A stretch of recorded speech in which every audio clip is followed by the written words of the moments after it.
So there's a weird dynamic that happens when entrepreneurs go to sell their companies. Typically, the way companies are valued, you take a measurement called EBITDA, which is earnings before interest, taxes, depreciation, and amortization. That's a really complicated way basically to say, if I buy your company, what can I expect after the transaction to be the cash flow that comes out of that business? And we look at EBITDA typically, we have to look at it through the rear view mirror. We have to look at the past. So there's a thing called TTM, trailing 12 months. That's often, so what you do is you can take a calendar and you can look at any 12-month segment as if it were a year, and you can take that EBITDA number, it's called TTM EBITDA, and then assign some multiple to that EBITDA, which is all well and good. But if you're in a fast growth company, the future is brighter than the past. Well, you're the entrepreneur, you're the seller, you want to value the business based on the future.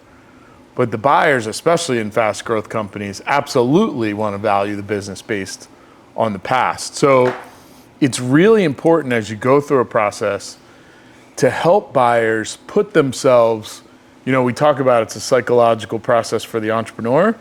It's a psychological process for the buyer too. And when you know that as the seller, you can play into that a little bit. So you kind of put the buyer in that future state.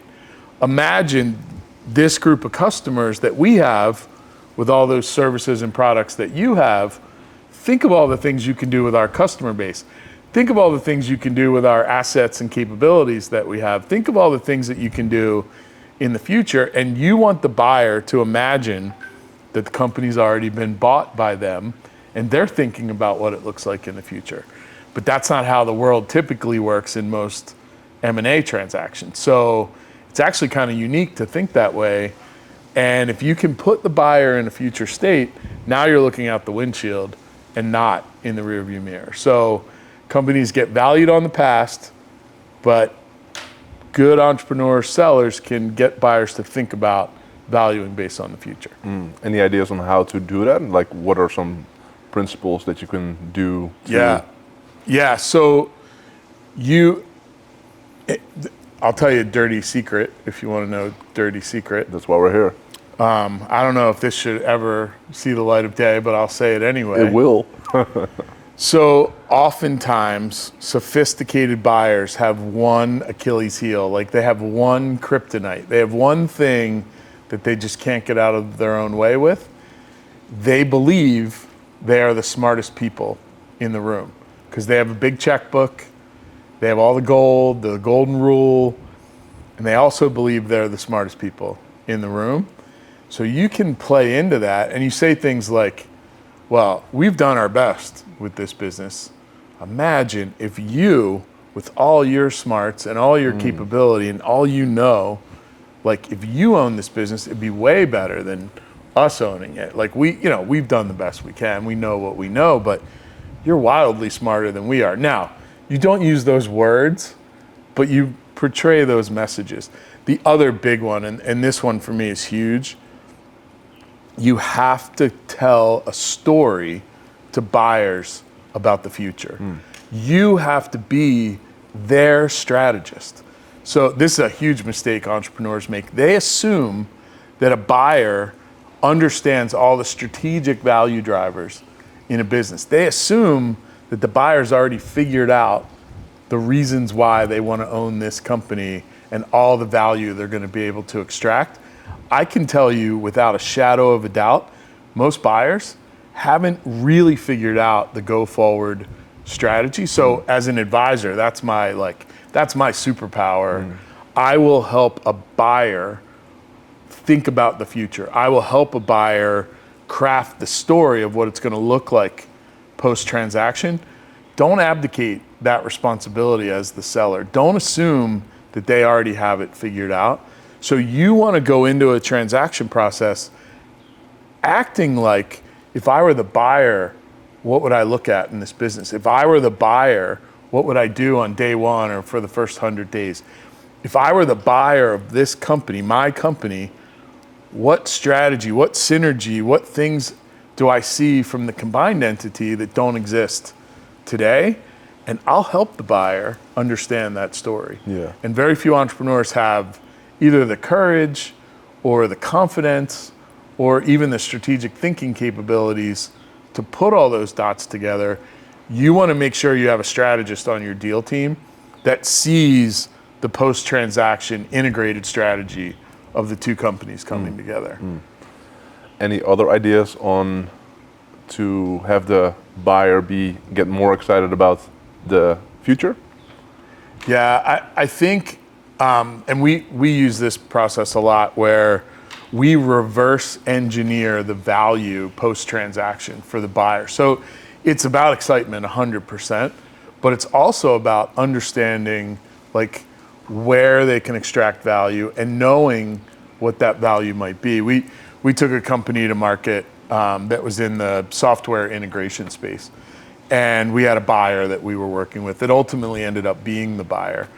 And in the process of discussing post-transaction with this buyer, we learned that they had some key accounts that they were going to lose if they didn't add the capability of my client, which was the seller. They were going to lose some accounts.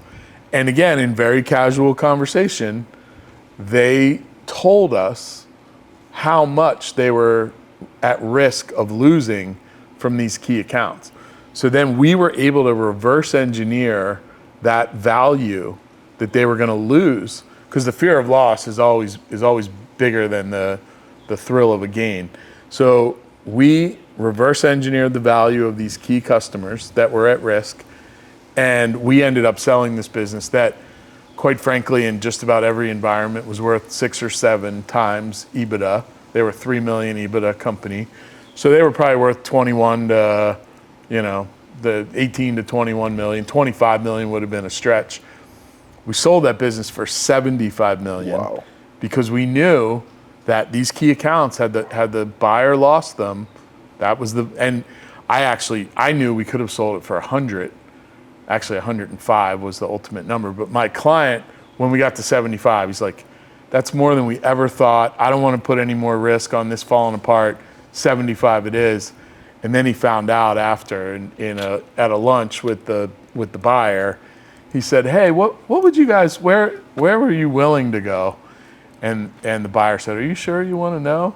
And he goes, yeah, and I'd bet him $1. It was 100. He said, yeah, I have $1 bet riding on it. And the buyer said, I had authorization to go to 105 on my own, and I probably could have gone to the board and gotten to 110 or 115, because they had these key accounts that were, and they told us, one account was going to be 15 million in margin a year lost. Well, what's that worth? So knowing the buyer situation and their strategy, and again, in casual conversation, having the buyer share with you how they're really thinking about it, you can then reverse engineer. Do you enjoy this game? I do. Yeah. I'm a strategy junkie. Like, I love to see how dots connect. Yeah. I love to see how patterns emerge in the world. And strategy is a pattern game, right? And we think about companies as very simply a collection of assets and capabilities. And you have a group of assets and you have capabilities, and you use the capabilities to extract value from the assets. So if I think about my assets and capabilities and your assets and capabilities, now you have a whole new data set to work with. I love that part of the process. Like, how do I take, what you do well, what I do well, what you have customer-wise, products, services, whatever it is, what I have, and how do we combine those into an entirely new thing? I love that. What does it feel like to help somebody do a big exit, 18 to 21, and then all of a sudden it's like 75 million? Like, what does it feel like for you?